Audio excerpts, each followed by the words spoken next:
할렐루야. 오늘은 부활주일입니다. 그래서 여러분과 부활에 대한 이야기를 함께 나누고자 합니다. 단순한 질문인데요. 여러분, 부활이 무엇입니까? 어떤 것을 보고 부활이라고 이야기합니까? 우리가 일반적으로 생각할 때 죽었다가 살아나는 것을 부활이라고 이야기합니다. 제가 국어사전을 봤습니다. 그랬더니 우리가 일반적으로 알고 있는 개념과 동일하게 부활을 설명합니다. 사전에서 부활은 죽은 사람이 다시 살아나는 것, 혹은 쇠퇴하거나 중단되었던 것이 다시 활기를 띠는 일이다 명시하고 있습니다. 그렇다면 죽었다가 살아나기만 하면 부활일까요? 여러분 어떻게 생각하십니까? 주님의 부활이 죽었다가 살아나는 것만 포함하고 있는 부활일까요? 가끔 강가를 거닐다 보면요, 바람에 하늘하늘 움직이는 커다란 풀을 볼 때가 있습니다. 억새와 갈대입니다. 억새와 갈대는요, 둘이 비슷해서 구분하기가 힘듭니다. 그래서 많은 사람들이 이렇게 여행을 하다가 그 억새와 갈대를 보면 내기를 합니다. 저거 억새요? 아니요, 저거 갈대요. 내기할까? 얼마? 다음 휴게소 때 밥 사는 거요? 이런 일들 많이 해보셨지 않습니까? 제가 인터넷에 이 억새와 갈대라는 검색어를 치니까요, 나오는 그 연관 검색어가 뭐냐면 억새와 갈대의 차이점, 구별하는 법, 판별법, 이런 이야기들이 막 쏟아집니다. 그만큼 둘은 비슷하다라는 것입니다. 생긴 건 비슷하게 생겼는데 서로 완전히 다른 식물입니다. 제가 사진을 하나 준비했는데요, 여러분 어떤 게 억새고 어떤 게 갈대인지 한번 맞춰보셨으면 좋겠습니다. 어떤 겁니까? 오른쪽? 왼쪽? 네, 갈립니다. 벌써 내기를 해야 될 것 같습니다. 네. 자, 멀리서 볼 때는 뭐가 억새인지 뭐가 갈대인지 모르는데요, 가까이 가서 보면 둘의 차이점이 명확하게 보입니다. 먼저 억새는요, 줄기의 속이 꽉 차 있습니다. 그리고 마디가 없습니다. 억새 잎은 갈대보다 짧고 넓으며 가장자리에 흰 줄이 있고요, 억새의 꽃 색깔은 은빛이나 흰색을 띠고 있습니다. 그러면 어떤 게 억새겠습니까? 네, 흰색. 근데 갈대는요, 이 대나무처럼 속이 비어 있고요, 마디로 이렇게 이루어져 있습니다. 그리고 잎은 좁고 가장자리가 매끄럽고요, 그리고 꽃 색깔은 갈색이나 고동색을 띠고 있습니다. 이제 구분이 되십니까? 어떤 게 갈대입니까? 네, 이쪽에 있는 게 갈대이지 않습니까? 억새와 갈대가 다른 것처럼 주님의 부활과 세상이 생각하는 부활은 다릅니다. 세상이 생각하는 부활은 단순히 죽었다가 살아난 것을 부활이라고 이야기하는데요, 주님은 훨씬 더 고차원 것을 담고 있습니다. 죽었다가 살아나는 것은 생물학적으로 부활만 이야기하는 것입니다. 근데 주님의 부활은요, 영적인 부분도 함께 포함하고 있습니다. 오늘 부활절을 맞이하여 주님의 부활이 무엇인지 함께 은혜를 나누는 저와 여러분 되시기를 주님의 이름으로 축원드립니다. 주님의 부활에는요, 세 가지 특징이 있습니다. 첫 번째, 주님의 부활은 다시 죽지 않는 부활입니다. 이게 무슨 말이냐? 성경을 읽다 보면요, 부활한 사람들이 주님 말고도 좀 많습니다. 대표적인 예로 예수님의 친구였던 나사로가 부활했습니다. 또 누가 부활했죠? 회당장 야이로의 딸, 또 나인성 과부의 아들이 부활했고요, 구약으로 넘어가면 사르밧 과부의 아들이 부활했습니다. 부활한 사람들이 제법 됩니다. 그런데 이상하게도 성경은요, 이들을 죽었다가 다시 살아났다까지는 표현을 하는데 이 부활이라는 단어는 붙이지 않습니다. 부활이라는 단어는 오직 예수 그리스도에게만 붙이고 있습니다. 도대체 왜 그렇게 하는 것일까요? 부활의 정의가 있습니다. 요한복음 11장 25절에서 26절까지의 말씀 같이 한번 읽어보겠습니다. 시작. 예수께서 이르시되 나는 부활이요 생명이니 나를 믿는 자는 죽어도 살겠고 무릇 살아서 나를 믿는 자는 영원히 죽지 아니하리니 이것을 내가 믿느냐. 아멘.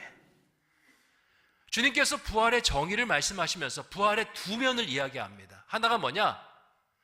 나를 믿는 자는 죽었다가 살아난다. 죽었다가 생물학적으로 다시 살아나는 것이 필요하다. 그것이 부활이다. 주님께서 한 면을 이야기하는 것이고요. 또 하나의 면이 있는데 영혼이 뭐 한다고요? 죽지 아니한다고. 이 조건이 이루어져야 주님의 부활이 될 수 있다는 겁니다. 자, 나사로 죽었다가 살아났습니다. 근데 다음에 어떻게 됐습니까? 다시 죽었습니다. 회당장 야이로의 딸 살아났습니다. 어떻게 됐습니까? 다시 죽었습니다. 나인성 과부의 아들, 사르밧 과부의 아들 다 생을 살다가 때가 되었을 때 죽었습니다. 그런데 예수 그리스도 어떻습니까? 부활하신 다음에 죽었습니까? 아니면 안 죽으셨습니까? 안 죽으셨습니다. 제자들과 40일 동안 함께 계시다가 하늘로 올라가셨고요. 하늘로 올라가신 것으로 끝이 아니라 하나님 보좌 우편에 우리와 하나님 사이를 중보하는 중보자로 지금까지 함께하고 계십니다. 죽지 않으셨습니다. 그래서 사도 바울은요, 로마서 6장 9절에 주님의 부활을 이렇게 이야기합니다. 이는 그리스도께서 죽은 자 가운데서 살아나셨음에 다시 죽지 아니하시고 사망이 다시 그를 주장하지 못할 줄을 알미로라. 그러니까 사망이 다시 주장하지 못하는 것이 주님의 부활이다라고 말을 하고 있는 겁니다. 이것이 우리에게 주는 교훈이 엄청난 겁니다. 우리는요, 영원한 생명을 받은 사람입니다. 이 땅의 삶이 끝이 아니라 영원한 생명을 주님의 부활로 증거가 되고요, 우리에게 선물로 주시고 우리가 받은 사람입니다. 우리가 부활을 약속받은 사람이지만요, 우리가 우리 스스로의 모습을 돌아볼 때 부활이 없는 것처럼 사는 경우가 얼마나 많은지 모릅니다. 여러분 한번 자신을 돌아보십시오. 이 땅의 삶에 가치를 두고 사십니까? 아니면 하늘의 삶에 가치를 두고 사십니까? 이 땅의 삶에 먹고 마시고 어떻게 해서든 잘 먹고 잘 사는 것, 거기에 많은 염려와 생각을 두고 사십니까? 저 하늘나라에서 주님과 만찬을 벌이시는 것에 관심을 갖고 살아가십니까? 이 땅의 삶이 중요하지 않은 건 아닙니다. 그런데 성경에서는요, 이 땅의 삶이 우리의 연수가 70이여 강건하면 80이다. 이 정도밖에 안 된다라고 이야기합니다. 요즘은 의학이 발달해서 100년, 많아야 120년. 그래봤자 영혼에 비하면요, 찰나의 순간입니다. 근데 주님의 시간은요, 끝이 없습니다. 우리가 시간을 무게추에 두고 같이 저울질해도 영혼이 훨씬 중요한데 우리는 세상을 살아가면서요, 이 땅에 너무나 많은 가치를 두고 살아가는 모습이 얼마나 많은지 모릅니다. 돈 좀 못 번다고 마음이 상심이 되고요, 남들보다 좀 못 가졌다라고 마음에 낙심이 되고요, 남들보다 성공하지 못하고 이루지 못하고 했다고 해서 나는 안 되는 사람이야, 그렇게 자책하고 살아가는 모습이 얼마나 많은지 모릅니다. 부활을 하나님께 선물로 받은 사람인데 세상에 가치가 없다라고 그렇게 이야기하면서 스스로 한탄하며 살아가는 모습이 바로 우리의 모습입니다. 그렇지 않습니까? 제가 장례식장을 가보면요, 깨닫는 것이 있습니다. 부자로 계시다가 돌아가신 분이나 가난하게 살다가 돌아가신 분이나 이 화로 속에 들어갔다 나오면요, 똑같습니다. 한 줌 흙입니다. 부자로 살다가 돌아가신 분은요, 차이가 뭐가 있냐면 조의금이 좀 많이 들어옵니다. 근데 그 조의금 누가 씁니까? 죽은 사람이 씁니까? 주변에 산 사람들이 다 나눠 갔습니다.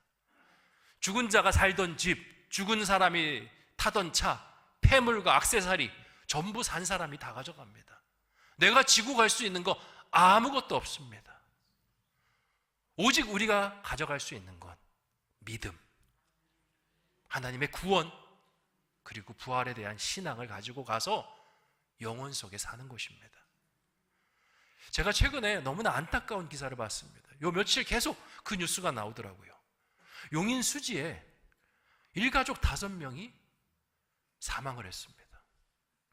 할아버지, 할머니, 엄마, 2딸 침대에서 잠든 채로 죽었습니다. 경찰이 조사를 했습니다. 도대체 왜 죽었을까? 그랬더니 공통점 하나를 발견합니다. 머릿맡에 요거트가 있습니다. 전부. 요거트를 이 과학수사원에서 검사를 했더니 그 안에 수면제가 들어있고, 그 수면제를 먹고 잠들었다가 누군가 목을 졸라서 일가족 5명이 죽은 겁니다. 누가 죽었는지 수사를 하기 시작합니다. 금방 나옵니다. 그 집의 아버지가 죽인 겁니다. 왜 죽였냐고 경찰이 추궁을 합니다. 그랬더니 이유가 사업에서 실패했다고. 지방에서 아파트 분양권 사업을 하는데 그게 크게 어그러지면서 엄청난 채무를 졌다라는 겁니다. 그러면서 이것을 감당하기 힘들어 나는 이번 생은 끝났어 라고 생각하기 시작했고요.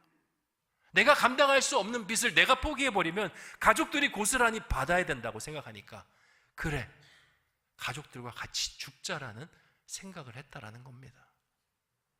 저는 이 이야기를 들으면서요, 너무 마음이 아팠습니다. 한편으로는 너무 마음이 안타까웠습니다. 뭐가 안타까웠냐? 이분이 부활을 알았더라면, 이분이 주님을 알았더라면, 이분이 영원한 삶을 알았더라면 이 땅에서 빚 때문에 어려움 겪는 것, 그 이유로 나와 나의 가족을 그 사망의 그 골짜기로 밀어 넣었을까? 라는 생각 때문이었습니다. 우리가 돈이 많든 없든, 빚이 있든 없든 이 세상을 끝내게 되면요, 모두 사라집니다. 그런데 그것으로 끝나는 것이 아니라 영원한 삶이 있습니다. 이 땅의 모든 것들은요, 잠시 있다 사라지는 무가치한 것입니다. 영원히 가치 있는 것이 있습니다. 그게 뭐냐? 예수 그리스도, 우리 주님이고 부활인 것입니다. 우리가 삶을 포기하지 않고 주님을 의지하고 살면요, 주님을 의지하고 그 사는 사람들에게 주님께서 부활과 영생의 영광을 허락하십니다. 사람은 누구나 호재도 만나고 악재도 만날 수 있습니다. 빚을 질 수도 있죠. 남들보다 돈을 더 받을 수도 있습니다. 하지만 그 일이 다음에는 어떤 일로 변화할지 아무도 모릅니다. 누구나 호재와 악재 만나며 살아갑니다. 그런데 인생을 살아가면서 그 호재와 악재만 중요하다고 이야기하는 것은요, 이 땅을만 바라보며 사는 것입니다. 우리는 하늘을 바라보며 사는 거 아니겠습니까? 악재를 만나면 거기서 찾아야 될 건 하나님입니다. 하나님 도와주시옵소서. 나의 삶을 건져주시옵소서. 우리가 호재를 만나면 하나님 감사합니다. 하나님께서 은혜 주셨사오니 교만하지 않고 하나님 바라보게 하여 주시옵소서. 그렇게 하나님 바라보며 살아가면요, 그 이후의 삶 속에 영원한 천국이, 영원한 하늘나라가 열리는 겁니다. 우리는 죽지 않습니다. 그런데 왜 우리 스스로 죽음을 선택하면서 그렇게 사망의 구렁으로 빨려 들어갑니까? 부활은 우리에게 말씀합니다. 너희는 다시 죽지 않는 사람이라고, 영생을 사는 사람이라고. 그러니 이 땅에 유한한 삶을 가치 두는 것이 아니라 영원한 삶을 가치 두라라고 말씀하고 있습니다. 이것이 첫 번째 주님의 부활의 특징입니다. 두 번째 특징이 있는데요, 주님이 말하는 부활은요, 지금도 계속되는 부활입니다. 자, 성경에 나오는 그 사람들의 부활은요, 일회성이었습니다. 한번 죽었다가 다시 살아난 다음에 끝이었습니다. 근데 주님의 부활은요, 계속되는 부활입니다. 어떻게 계속되냐? 주님의 사람들이 만들어지고 그 안에서 거듭남이 일어나면서 계속됩니다. 갈라디아서 2장 20절 말씀 같이 한번 읽어보겠습니다. 시작. 내가 그리스도와 함께 십자가에 못 박혔나니 그런즉 이제는 내가 사는 것이 아니요 오직 내 안에 그리스도께서 사시는 것이라. 이제 내가 육체 가운데 사는 것은 사랑하사 나를 위하여 자기 자신을 버리신 하나님의 아들을 믿는 믿음 안에서 사는 것이라. 아멘. 자, 우리가 그리스도인이 된다라는 건요, 그리스도와 함께 십자가에 못 박히는 것이라 라고 말씀하고 있습니다. 뭐가 못 박히냐? 옛사람, 나 육신의 사람이 그 안에서 못 박히는 겁니다. 그리고 죽습니다. 그리고 다시 살아나는 것이 있는데 내가 살아나는 게 아닙니다. 누가 살아납니까? 그리스도 주님이 살아나는 겁니다. 부활이 나타나는 겁니다. 그러니까 한 사람이 그리스도인 된다라는 것은 주님의 부활이 그 영혼 속에 다시 일으킴을 만들었다라고 볼 수 있는 겁니다. 부활인 겁니다. 그리스도인이 되는 것만 부활일까요? 아니요. 우리가 금요일 날 성찬했지 않습니까? 떡과 잔을 나누었습니다. 떡과 포도주를 나누었습니다. 근데 우리가 떡과 포도주를 나누면서 그 떡과 포도주를 뭐라고 지칭합니까? 주님의 몸과 피라고 말합니다. 아니, 이건 떡입니다. 이건 포도주입니다. 어떻게 몸과 피입니까? 우리가 예배라는 예식을 통해서 성령의 임재를 구하면서 기도할 때 성령께서 그 떡과 잔에 임재하셔서 거기에 부활을 일으키십니다. 그래서 그게 주님의 몸이 되고 주님의 피가 되는 겁니다. 그걸 마시면서 우리가 주님과 연합하게 되죠. 그러니까 이 안에도요, 부활이 있습니다. 교회가 세워지는 것도 부활입니다. 성경의 교회를 그리스도의 몸이라고 이야기합니다. 그러면 교회가 하나가 아니라 두 개가 세워지면 몸이 몇 개 세워지는 겁니까? 두 개가 세워지는 겁니다. 세 개, 네 개. 부활은 끊임없이 교회를 통해서 일어나는 겁니다. 교회 안에서 아까 이야기했던 성찬이 이루어지고요, 새로운 그리스도인들이 만들어지는 역사가 일어납니다. 그러니까 끊임없이 주님의 부활은요, 계속되고 있는 겁니다. 부활의 관점으로 보면 기독교 전체가 부활입니다. 우리가 신앙생활 하면서 참 이상한 말을 할 때가 있습니다. 아니, 우리끼리는 너무 자연스러운 말인데요, 이치에 맞지 않고 세상 사람들이 들었을 때는 야, 저런 말을 하냐 하는 말들이 있습니다. 그게 뭐냐? 나 주님께 위로받았어. 나 주님께 사랑 느꼈어.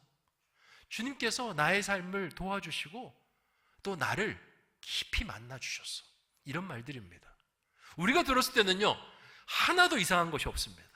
근데 왜 이게 이치에 안 맞는 말이냐? 주님 본 적 있습니까? 주님 만진 적 있습니까? 주님 느낀 적 있습니까? 아무도 못 느꼈습니다. 보이지도 않고요, 만지지도 못했습니다. 그런데 우리는요, 이런 말들을 하며 살아갑니다. 도대체 이것이 어떻게 가능합니까? 우리의 기도 속에, 우리의 말씀 속에, 우리가 드린 예배 속에 주님의 부활이 담겨져 있기 때문에 이것이 가능한 겁니다. 어떤 사람이 큰 어려움을 겪고 급하게 교회로 달려옵니다. 얼굴은 상기되어 있고요, 손과 발은 덜덜 떨리고 있습니다. 하늘이 놀았습니다. 이거 어떻게 이 문제 어떻게? 교회 와서 주님 앞에 부르짖으면서 눈물로 기도합니다. 시간이 얼마나 지났는지 모릅니다. 두세 시간이 훌쩍 지났습니다. 그리고 좀 진정을 하고는 밖으로 나갑니다. 두세 시간 기도했다고 해서 뭔가 변하는 게 있을까요? 아무것도 없습니다. 그냥 두세 시간이 지난 것 뿐입니다. 그런데 여러분, 기도하고 났을 때 그 사람의 마음이 어떻겠습니까? 여러분 그런 적 있지 않습니까? 이상합니다. 마음에요, 차분함이 찾아옵니다. 두려움이 사라집니다. 그리고 웬걸요, 근거 없는 자신감, 뭔가 해결될 수 있을 것 같아. 하나님이 나를 도와주실 것 같아. 이 문제 해치고 하나님께서 이 문제 속에 담긴 귀한 선을 나에게 발견토록 하실 것 같아. 그런 마음이 들지 않습니까? 도대체 이게 어떻게 된 겁니까? 기도 속에 부활하신 주님을 만났기 때문에 가능한 겁니다. 기도뿐만이 아닙니다. 말씀 속에, 예배 속에도 가능합니다. 강단에서 말씀이 선포됩니다. 두려워하지 말라, 내가 너와 함께함이니라. 놀라지 말라, 나는 너의 하나님이 됨이니라. 여호와는 나의 빛이요 나의 구원이시니 내가 누구를 두려워하리요? 여호와는 내 생명의 힘이시니 내가 누구를 무서워하리요? 그냥 성경에 적혀있는 글귀입니다. 그리고 이 말씀은요, 나를 향한 말씀이 아니라 이스라엘 백성들을 하셨던 말씀입니다. 그런데 그 말씀을 읽고 그 말씀이 선포될 때 내 마음이 왜 이렇게 뛰는지 모릅니다. 왜 이렇게 은혜가 되고요, 그 말씀 하나하나가 내 가슴팍에 팍팍 꽂히는 것을 우리가 경험합니다. 이걸 어떻게 설명할 수 있습니까?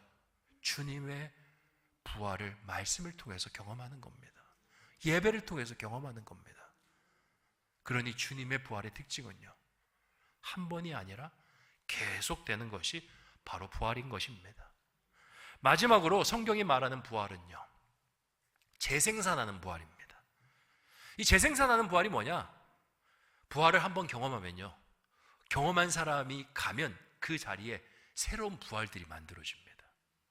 자, 예수님께서 부활하신 다음에 승천하기 직전에 제자들을 모으십니다. 그리고 사도행전 1장 8절에 지상 명령을 하십니다. 같이 한번 읽어보겠습니다. 시작. 오직 성령이 너희에게 임하시면 너희가 권능을 받고 예루살렘과 온 유대와 사마리아와 땅끝까지 이르러 내 증인이 되리라 하시니라. 아멘. 자, 주님께서 명령하십니다. 그게 뭐냐? 증인되라고. 뭘 증언하는 증인일까요? 부활을 증언하는 증인입니다. 예수님의 부활을 증언하는 증인이 되라 말씀하십니다. 왜 부활을 증언하는 증인이 되라 말씀하셨을까요? 부활은요, 한번 부활을 경험한 사람이 있으면 그 사람이 다른 사람한테 갈 때 그 부활이 전염되고 전파되는 특성을 갖고 있기 때문에 그렇습니다. 자, 이렇게 주님께서 말씀하시고 간 다음에 사도행전 2장으로 넘어가면요, 오순절 성령 강림이 임한 다음에 제자들이 뛰쳐나갑니다. 그리고 막 베드로와 사도들이 설교를 하기 시작하는데 그 중심 메시지가 뭐였냐? 부활이었습니다. 사도행전 2장 32절, 이 예수를 하나님이 살리신지라 우리가 다 이 일의 증인이로다. 이렇게 말씀을 선포하는 순간 어떤 변화가 일어났냐? 3,000명이요, 부활의 공동체로 동참하는 역사가 일어났습니다. 자, 이게 2장입니다. 3장으로 넘어갑니다. 3장에서는요, 베드로와 요한이 시간을 정해놓고 성전에 기도하러 다닙니다. 기도하러 다니다가 성전 미문에 앉은뱅이를 발견합니다. 그 앉은뱅이를 향해 부활의 주님을 외칩니다. 나사렛 예수 이름으로 명하노니 일어나 걸으라. 그랬더니 죽어버린 신경이요, 다시 연결이 되고 걷는 역사가 1차적으로 일어납니다. 생물학적. 그리고 두 번째 역사가 있는데 사람들이 이 기적을 보고 몰려듭니다. 그러자 사람들에게 사도행전 3장 15절에 생명의 주를 죽였도다. 그러나 하나님이 죽은 자 가운데서 그를 살리셨으니 우리가 이 일의 증인이라. 이 말씀을 하는 순간 그 자리에 있던 사람이 부활의 공동체로 들어오는 역사가 일어났습니다. 3장뿐입니까? 4장, 5장, 6장 계속 사도행전은 이것을 이야기합니다. 이것이 우리에게 주는 교훈이 뭡니까? 부활은요, 전염된다라는 겁니다. 재생산된다라는 겁니다. 마치 살아있는 생물처럼 끊임없이 세포 분열하듯이 그렇게 주님의 부활이 분열해서 주변 가운데 나누어진다라는 겁니다. 우리가 이 자리에 있을 수 있는 거, 그거 부활 때문에 가능한 겁니다.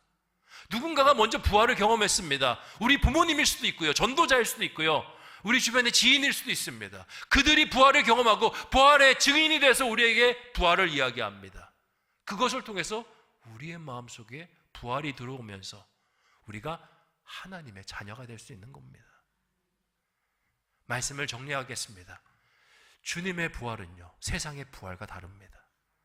주님의 부활은 다시 죽지 않는 부활입니다. 영원한 부활입니다. 그러니까 우리의 가치는요, 잠시 있을 세상이 아니라 영원한 하늘나라가 우리의 가치가 되는 겁니다. 조금 세상에서 못나면 어떻습니까? 저 하늘나라 올라가면요, 이런 생각할 겁니다. 야, 내가 왜 그 땅에서 그렇게 아둥바둥 못 이뤘다고 그렇게 살았을까? 여러분, 이불킥이라고 아십니까? 뭔가 창피한 일이 생각나면 자다가도 이불을 팍 차는 걸 이불킥이라고 하는데요, 천국에 가서 자다가 이불킥 하실 겁니다. 내가 왜 그때 그렇게 살았을까? 두 번째, 성령의 부활은요, 지금도 계속됩니다. 여러분 기도하시면요, 부활의 주님 만납니다. 말씀 읽으면 부활의 주님 만나고요, 예배 드리면 부활의 주님 만납니다. 세 번째, 부활은 전염되는 겁니다. 우리 주변에 믿지 않는 부모님, 자녀, 친구, 형제 얼마나 많습니까? 그 분들에게 부활을 나누는 우리가 되었으면 좋겠습니다.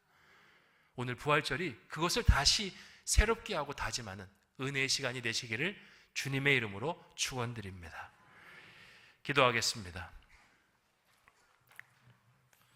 좋으신 아버지 하나님, 주님의 부활을 깨닫게 하여 주시고 새롭게 알려주시니 참으로 감사합니다. 주님의 부활은 단순히 죽었다가 살아나는 것이 아니라 다시 죽지 않는 것입니다.